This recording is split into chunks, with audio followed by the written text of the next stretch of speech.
히스기야는 하나님 앞에 무릎을 꿇었어요. 죽음의 소식을 듣자 왕의 신분을 내려놓고 가장 낮은 자리로 가서 그는 겸손히 정직하게 벽을 향해 여호와께 기도했다. 여러분, 죽음의 시대 우리가 해야 될 것은 하나입니다. 기도의 회복이에요. 기도는 호흡입니다. 생명을 살리는 호흡이에요. 태아가 탯줄에 연결되어 이제 출생을 했을 때 탯줄을 끊습니다. 그리고 그 아이가 울게 하지요. 왜 울게 합니까? 호흡이 터져야 되는 거예요. 이 아이의 호흡이 터졌는가를 확인하는 길이 울음소리입니다. 운다는 것은 호흡한다는 것이. 사람의 생명이 끝났을 때 뭐라고 말합니까? 숨을 거두셨다. 숨졌다. 그래서 중환자실에 가면 환자들이 어떻게 하고 있습니까? 자가호흡이 안 되니까 호흡줄을 의지해서 그 얕은 호흡을 이어가고 있잖아. 인간의 호흡이 언제 시작됐어요? 흙덩어리인 피조물에 성령님께서 생기를 불어넣어 주시다. 성령님이 우리 가운데 임하시자 흙덩이가 생명이 되었습니다. 하나님의 생명을 입은, 하나님의 인격을 닮은, 하나님의 형상을 닮은 사람이 되었어요. 예수님 부활하신 이후에 제자들이 완전히 무기력에 빠졌을 때 예수님께서 부활 승천하시며 무슨 당부를 하셨습니까? 딱 한 가지를 당부하셨어요. 성령님께서 너희에게 임할 때까지 기도하라. 기도하며 기다리라. 그렇게 기도하며 기다렸을 때의 오순절 마가의 다락방에 두려워 떨던 그곳에, 문을 안으로 걸어 잠갔던 그곳에 그들이 기도하였더니 약속하신 성령님이 불의어처럼 임해서 그 제자들의 마음이 다시 회복이 돼요. 그들이 나가서 예수 그리스도의 부활의 복음을 전했고 초대교회 역사가 시작되었습니다. 기도의 호흡을 통해 성령님이 강림하셨고 그래서 교회가 세워지게 된 것, 우리는 기억하고 있지 않습니까? 여러분, 성령 충만은 어떤 기적이 아니에요. 외부에서 일어나는 기적이 아니에요. 우리가 끊임없이 하나님을 호흡하듯 기도로 연결되어질 때에만 성령님께서 우리 가운데에 내적인 부흥을 일으켜주시고 성령 충만의 역사를 일으켜주시는 거예요. 그래서 기도는 어쩌다가 하는 게 아니에요. 할 거 없으면 하는 게 아니에요. 한가한 사람의 전유물이 아니에요. 우리 할머니 할아버지가 새벽잠이 없어서 하시는 기도가 아닙니다. 하다 안 되면 마지막에 기도라도 해볼까라고 지푸라기 잡는 게 기도가 아니에요.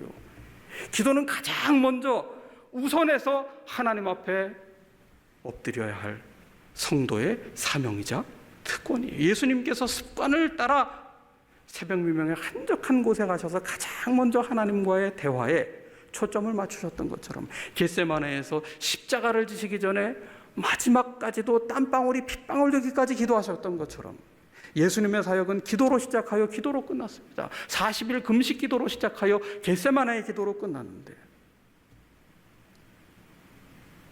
성도의 삶이, 하나님의 자녀의 삶이 기도가 없이도 가능하다고 한다면 그것은 착각이고 그것은 오만이고 그것은 사단이 기뻐할 일이고 호흡이 끊겨진 생명이 없는 그리스도인으로 살아갈 수밖에 없는 비참한 현실이라는 것을 우리는 자각해야 됩니다.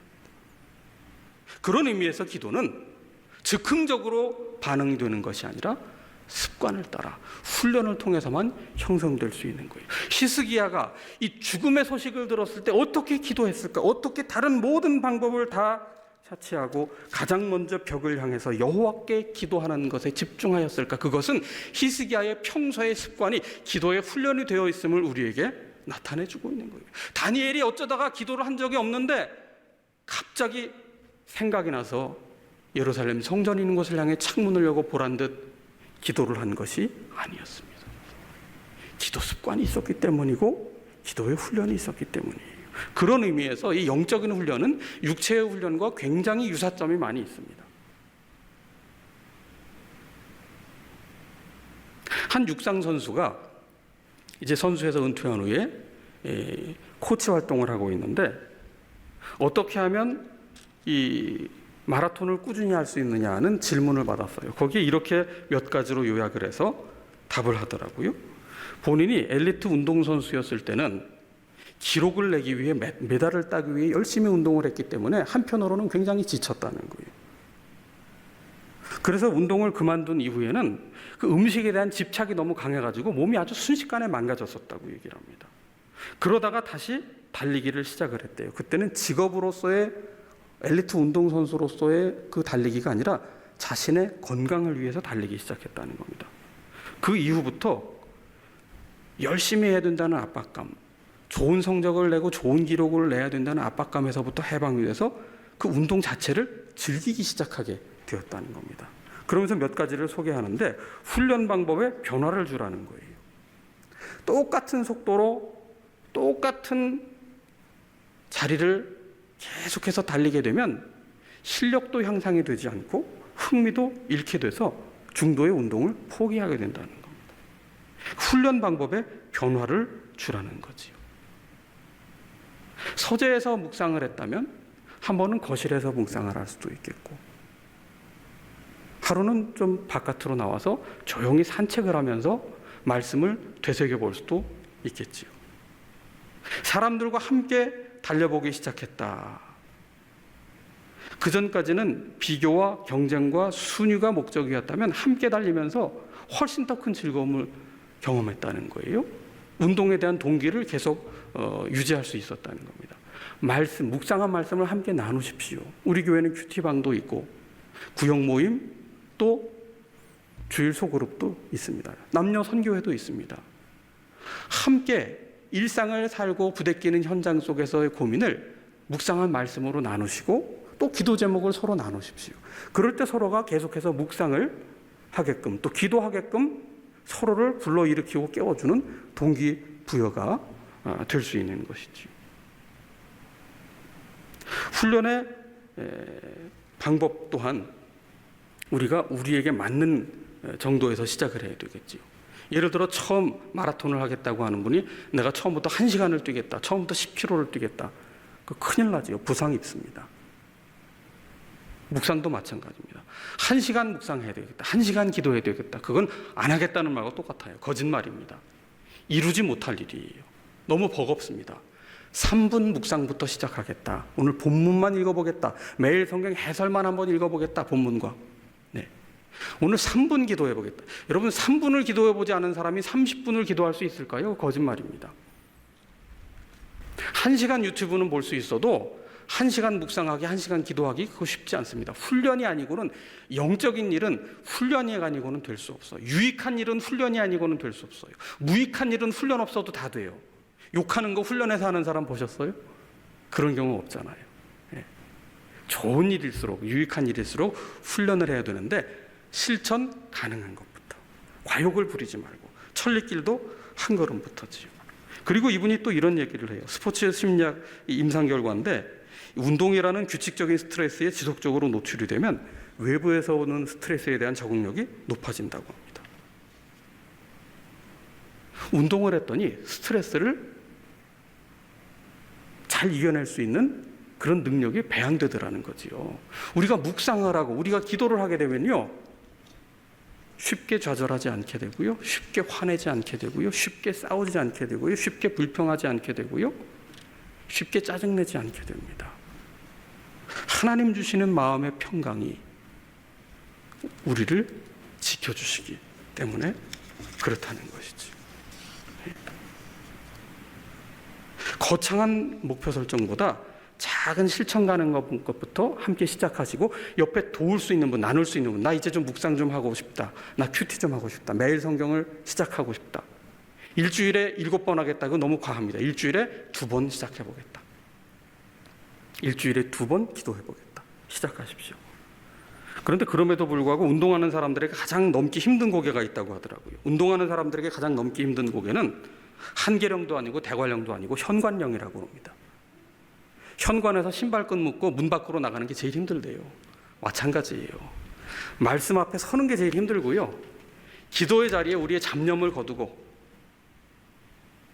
엎드리는 게 사실은 제일 넘기 힘든 고갯길이다. 지금 실천하십시오. 지금. 우리가 말씀을 들을 때는 그런 생각을 해요. 히스기야처럼 이런 죽음의 상황에서도 정말 하나님을 향해 기도해야 되겠구나. 그리고는 일주일 동안 또 말씀 다 잊어버리고 그냥 또 열심히 부지런히 염려 속에 살아간단 말이에요. 비교하며 살아간단 말이에요. 기도해야지 막연히 생각만 하며 산단 말이죠. 그래서 어떤 사람을 동경합니까? 바르게 기도하는 사람보다 기도 응답 많이 받은 사람을 동경하며 살아요. 여러분, 기도 응답의 여부로 믿음을 판단하는 것이 위험합니다. 사도 바울의 예를 들어볼까요? 자신의 몸에 가시를 제거해달라고 3번이나 기도를 했는데 하나님 응답하셨습니까? 안 하셨습니까? 바울이 원한 대로 응답 안 하셨단 말이에요. 그럼 바울은 기도의 능력이 없는 사람입니까? 여러분, 기도 응답의 체험이 많을수록 우리가 조금 주의할 필요가 있어요. 기도 응답을 많이 받을수록 사람은 본래 자기 중심적이기 때문에 은연중에 응답을 많이 받고 체험이 많을수록 내가 옳다고 나를 자랑하고픈 그런 모습으로 변화될 가능성이 상당히 많습니다. 그래서 기도 응답 많이 받았고 체험이 있다고 하는 분을 만났는데 사적으로 교제를 하다 보면 멀리서 볼 때는 대단하신 것 같은데 막 그래 셔셔셔 이러시니까, 근데 실제로 1대1로 만나서 조용히 밥 먹으면서 이야기해 보면 저분 왜 이렇게 욕심이 많지? 저분이 기도 응답 많이 받았다고 하는데 저분의 말과 저분의 태도와 눈빛은 왜 저렇지? 오히려 가까이에서 알면서 시험에 드는 경우가 많아요. 여러분, 기도 많이 했는데 이러면 안 돼요. 이건 바른 기도를 드린 게 아니기 때문이에요. 바르게 기도를 드리면은요, 우리가 원한 대로 어떤 그 응답이 막 점점점 그 응답의 횟수가 무슨 포인트 사이드 올라가는 게 아니라 마일리지 사이드 올라가는 게 아니라 정말 제대로 하나님 앞에 먼저 하나님의 나라와 의를 구하면 무엇이 임하느냐면 성령의 9가지 열매가 우리 속에 증거로 나타나는 거예요. 변화된 성품과 변화된 인격이 기도의 수준을 가늠하는 기준이 되는 거지. 그래서 하나님을 사랑하면서 드린 기도의 사람에게는 하나님의 사랑의 열매가 맺어지는 거고요. 하나님께서 주실 응답만 바라고 기도한 사람에게는 이 욕심의 껍데기만 남아있을 수가 있습니다. 그러면서 자칫 응답이 없는 사람에게 믿음이 부족하다, 기도가 없어서 그렇다 정죄하면서 우리 애들 봐라 턱턱 합격하지 않았냐, 우리 애들 봐라 연봉이 이렇지 않냐, 우리 애들 봐라 집을 큰 집 사지 않았냐. 오히려 믿음으로 살아가는 사람들을 물질의 가치, 물질의 기준, 하나님의 성품에 따라서가 아니라 물질의 기준, 세상의 기준으로 가차없이 정죄하고 판단하는 무서운 흉기를 들어서 우리는 믿는 사람들을 실족하게 하는 경우가 얼마나 많으냐는 것이죠. 그럼 기도는 힘들고 부담스러운 일일 수 없어요. 요한복음 16장 24절에 보시면은 지금까지는 너희가 내 이름으로 아무것도 구하지 아니하였으나 구하라 그리하면 받으리니 너희 기쁨이 충만하리라. 기쁨이 충만하리라. 여러분, 기도의 특권을, 예수님의 이름으로 기도할 특권을 하나님께서 자녀에게 주셨는데 기도 응답 중에 가장 큰 선물이 뭐라고요? 기쁨이라고 말씀하고 있어요. 근데 우리는 모두가 내가 기도한 방식대로만 응답해 주시기를 바라네. 심지어 몇 월 며칠 몇 시까지 요거 해결돼야 됩니다. 안 해결되면 안 됩니다. 교회 안 나갈랍니다. 막 이런 얘기까지 하면서 하나님을 막 윽박지르기까지 하는데, 하나님은 우리가 기도할 때 무엇을 주세요? 요한복음에 의하면 기쁨을 주시고, 누가복음에 의하면 성령을 주신다.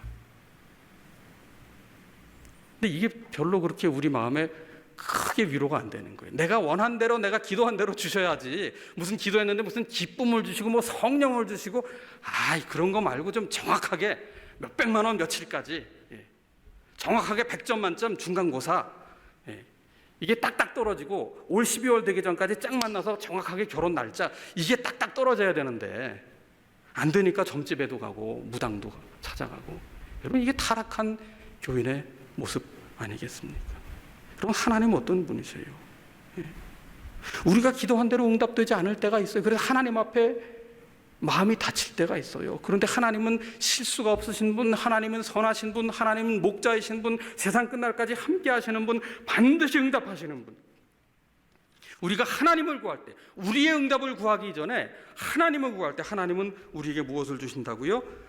충만한 기쁨을 주신다. 우리의 삶에는 지금 당장 기뻐할 것이 없는데 내가 원하던 일대로 풀리지 않아서 화가 나 있지만, 그러나 궁극적으로 우리가 하나님께 신뢰하고 맡기고 기도할 때 내가 원하던 방식은 아닌지 몰라도 그러나 궁극적으로는 하나님 어떻게 하신다는 거예요? 내 삶에 피할 수 없는 기쁨을 주시고 성령님으로 우리의 마음을 감동하여 주셔서 우리의 삶을 다시 소생케 하신다, 다시 살려주신다, 생기 있게 하신다, 부흥케 하신다는 거죠. 여러분, 다시 본문으로 돌아갑니다. 히스기야의 기도, 절망의 상황에서 드린 기도예요. 벼랑 끝에서 드린 기도예요. 간절한 기도예요. 벽을 향해서 드린 기도예요. 바리새인과 서기관들처럼 사람들에게 보란듯이 계속 손을 들고 안 보니까 계속 손을 흔들다가 팔이 아프니까 내렸다가 사람 오니까 다시 또 손을 들고 천지의 대주제시여. 그러니까 사람들이 어떻게 해요? 저런 경건한 바리새인, 저렇게 기도하는 바리새인. 근데 주님은 그런 기도 드리지 말라고 했어요. 왜? 사람들에게 인정받으려는 기도였기 때문에. 참된 기도는 뭡니까? 벽을 향하여. 예수님께서는 골방에서 기도하라고 했어요. 은밀한 중에 계시는 하나님께 기도하면 은밀한 중에 보시는 하나님께서 갚으시리라. 우리의 산만한 생각, 복잡한 여러 염려가 끼어들 수 없는 상태, 정말 마음을 오직 하나님께만 초점을 맞출 수 있는 그러한 상태가 되도록 하나님을 향하여 기도하라는 거예요. 하나님과 나와의 1대1의 관계에서만 기도하라는 거예요. 왕이, 히스기야가 내가 죽게 되었다 그래서 가장 믿을 만한 신하를 보내서 하나님 앞에 내가 대신 기도하라 하지 않았어요. 신하들이여 나를 위해 기도하라. 내가 죽게 된다면 너희들도 같이 다 사형에 처할 테니 사약을 받을 준비를 하여라, 이러지 않으셨다는 거예요. 히스기야 왕이. 대리운전이라는 게 있잖아요. 자동차에 가끔 이렇게 꽂혀 있어요. 식당가 같은 데 가면 꽂아놓고 가요. 대리운전 1588 어쩌고 저쩌고. 학교 다닐 때 예전에 대리 출석이라는 게 있었어요. 대리 출석. 선생님이 부를 때 유상진 그러면 예 그러고 유 아무개 그러면 네 이러고 이렇게 해가지고 대리 출석. 요즘은 이제 카드로 그렇게 하는데요. 여러분, 대리 기도가 가능할까요? 대리 기도. 예. 기도해 주세요. 기도해 주세요. 우리가 기도를 부탁하는 것은 함께 기도하자는 거잖아요. 근데 제가 오래전에 있던 교회에서의 일인데, 한 분이 굉장히 심각하고 간절하고 아주 급하게 저한테 기도 요청을 해서 제가 수첩에 적어놨어요. 기억을 하고 있었어요. 기억을 하고 기도를 하다가 6개월쯤 지나서 그 문제가 어떻게 해결했는지를 여쭤봤어요. 그랬더니 그분이 전혀 뜬금없이 그게 무슨 얘기냐는 식으로 저한테 답을 하셨어요. 제가 충격받았습니다. 본인이 기도 제목을 얘기해놓고 본인이 기도를 안 했구나. 까맣게 다 잊어버린 거였구나. 그냥 목사가 지나가니까 그냥 형식적으로 기도 부탁한다고 그냥 말했던 거였구나. 여러분, 대리 결혼도 가능할까요? 내가 너무 바쁘고 요즘 사업이 재밌으니까 대리 결혼, 당신이 대신 신혼여행도 갔다 오시오. 이 불가능한데요, 여러분. 히스기야는 신하들에게 기도시키지 않았어요. 자신이 겸손하게 하나님께 향해서 1대1로 기도를 드렸던 것이죠. 그리고 구체적으로 기도를 드렸어요. 3절에 여호와여 구하오니 내가 주 앞에서 진실과 전심으로 행하며 주의 목전에서 선하게 행한 것을 기억하옵소서 하고 심히 통곡하며 기도를 드렸습니다. 그때 하나님께서 이사야를 통해서 히스기야에게 말씀하셨어요. 5절 이하에 내 조상 다윗의 하나님 여호와께서 이같이 말씀하시기를 내가 네 기도를 들었고 네 눈물을 보았노라. 내가 네 수완에 15년을 더하고 너와 이 성을 아수르 왕의 손에서 건져내겠고 이 성을 보호하리라. 그러면서 14절을 가봅시다. 나는 제비같이 학같이 지저귀며 비둘기같이 슬피 울며 내 눈이 쇠하도록 앙망하나이다. 여호와여 내가 압제를 받사오니 나의 중보가 되옵소서. 16절 말미에 나를 치료하시며 나를 살려 주옵소서. 참 겸손하고 솔직한 기도예요. 14절에 제비같이 학같이 비둘기같이 울면서 하나님을 앙망하며 기도합니다. 왕인데 체면불구하고 기도하는 거예요. 사자같이 포효하며 기도하지 않았어요. 곰같이 일어서서 기도하지 않았어요. 독수리같이 날개를 펴고 기도하지 않았어요. 정말 새 중에도 제비같이 비둘기같이 아주 평범한 정말 작은 미미한 존재처럼 내가 이렇게 죽게 되었는데 하나님 나를 보시고 치료하시며 살려 주옵소서. 우리가 보통 하나님 앞에 기도할 때 이런 기도를 하잖아요. 우리 자녀들 하나님의 영광을 드러나게 해주시고, 우리 가족이 하나님의 영광을 드러나게 해주시고, 우리 교회가 하나님의 영광이 되는 교회가 되게 해주시고, 오늘도 종일토록 하나님과 동행하게 하여 주옵소서. 근데 조금 더 우리가 구체적으로 기도를 드릴 필요가 있어요. 배우자가 마음속에 정말 꼴도 보기 싫고 너무 미워지는데 하나님, 오늘 한 날도 하나님의 영광 가리우지 않도록 내 속에 사랑을 포기하지 않는 마음을 부어주옵소서. 이게 좀 더 구체적이고 정직한 기도 아닐까요? 자녀가 내 마음을 갈기갈기 찢어놓고 있는데 이쁜 건 그저 아무 말 하지 않고 눈 감고 자고 있을 때만 이쁠 뿐인데 어떻게 해야 됩니까? 하나님, 포기하지 않고 사랑할 수 있는 마음을 내게 부어주시고 자녀를 바른 길로 인도하는 청지기가 될 수 있도록 내게 지혜를 주옵소서. 그 성도 얼굴만 봐도 그만 예배조차 드리고 싶지 않은데, 기도도 안 나오는데 하나님, 제 마음을 붙잡아 주시고 감당하고 견딜 힘을 허락해 주옵소서. 히스기야는 겸허히 그리고 구체적으로 하나님 앞에 기도를 드렸던 것이죠. 그렇다고 해서 하나님께 강요하며 윽박지르며 닥달하며 독촉전화하듯 기도하지 않았어요. 하나님의 손에 맡기는 거예요. 나를 살려주옵소서. 믿음의 기도지요. 신뢰의 기도지요. 여러분, 사람이 기도 응답 받는 것으로 다 만족할까요? 기도 응답 좀 됐으면 좋겠다 하는데, 실은 응답 많이 받고 체험 많이 할수록 아까 말씀드린 것처럼 더한 욕심, 더한 체험, 더한 응답으로 나를 돋보이고 대단한 능력이 있고 너희들보다는 내가 훨씬 더 영적이라고 하는 그런 영적 교만으로 사람들 앞에 설 수 있는 소지가 많은 것이 또 우리들의 모습 아니겠어요? 히스기야가 만약에 자기 문제에만 초점을 맞춘 기도를 드렸다면 끝없는 욕심을 부렸을 거예요. 비록 죽다가 살아났지만 그것으로 만족했겠어요? 15년 연장된다는 말씀을 들었는데 히스기야에게 욕심을 냈다면 어떻게 했겠어요? 겨우 15년 만입니까? 제가 이제 14년 통치했는데 앞으로 15년만 통치하고 죽어야 된단 말입니까? 제가 적어도 50년은 더 통치할 수 있도록 해주셔야 되는 거 아닙니까? 하나님, 이거 너무하지 않습니까? 15년 야박합니다. 아니에요.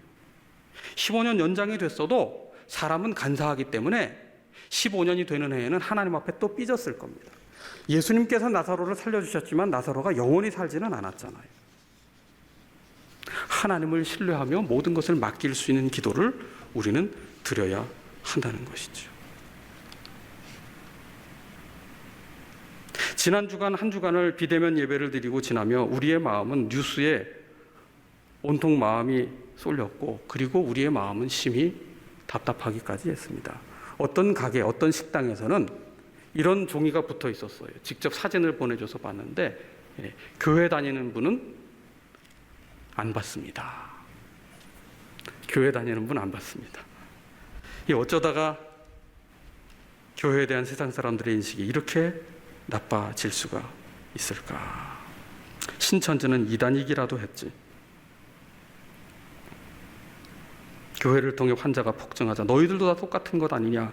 개신교 전체를 부정적으로 바라보는 시선이 일반화되고 있습니다. 사실 욕은 저 같은 목회자를 비롯해서 교회 지도자들이 먹어야 되는데 왜 일선 현장에 성도님들이 욕을 먹어야 되고 눈치를 봐야 되고 위축이 돼야 되는지 정말 죄송한 마음뿐이, 정말 숨어 지내고 싶어요. 정말 숨고 싶은 마음이에요. 이유가 어찌 되었든 교회만 가지고 그러느냐, 분명히 항변할 수 있겠지만 그걸 넘어서 적어도 우리가 세상을 구원해야 될, 세상을 살려야 될 책임과 사명이 있는 교회라면 이웃을 향해, 그리고 하나님을 향해 우리가 잘못했습니다, 우리가 죄송합니다, 해야 되는 것 아닙니까? 히스기야가 얼굴을 벽을 향해 여호와께 기도하며 하나님 앞에 회개하며 하나님의 은혜를 구한 것처럼 누군가는 그렇게 말했어요. 한국교회는 이제 죽었다. 한국교회 사망 선고가 내려졌다. 지금 우리가 해야 될 것은 단 한 가지예요. 누구를 탓하거나 절망할 것이 아니라 히스기야처럼 벽을 향해 기도해야 될 때입니다. 다른 아무 말이 필요가 없어요. 하나님 앞에 엎드려 우리의 죄를 회개하고 하나님의 자비와 긍휼을 구할 뿐이지. 그럴 때 하나님은 하나님의 때에 하나님의 방법으로 반드시 회복하여 주실 것입니다. 정말 전심으로 정직하게 하나님을 구하며 기도할 때 하나님은 새 일을 행하시며 하나님은 일으켜 주실 것이기 때문입니다. 다시금 간절히 기도의 골방에 엎드려 기도하는 우리 모두가 되어야 하겠습니다. 기도합시다. 하나님, 히스기야에게 죽음이 임박한 것처럼 우리의 내면도, 우리의 신앙도, 우리의 가정도, 우리의 다음 세대도, 그리고 한국교회도, 그리고 코로나 상황에 신뢰도가 떨어진 이 그리스도인에 대한 위상도, 주님, 모두가 다 하나님의 개입하심이 아니고는, 하나님의 은혜가 아니고는, 하나님의 다시 소성케 하시는 부흥이 아니고는 아무런 희망이 없는 줄 아오니, 주님, 우리의 모든 방법을 내려놓고 히스기야처럼 벽을 향하여 하나님께 간절히 기도하는 그 간절한 회개의 기도, 정직한 부르짖음의 기도를 통하여 하나님께서 우리 가운데 개입하시며 다시 싸매시며 회복하시며 일으켜주시는 그 놀라운 부흥을 경험할 수 있도록 우리의 기도의 골방을 다시 견고케 하여 주시기를 예수 그리스도의 이름으로 기도하옵나이다. 아멘.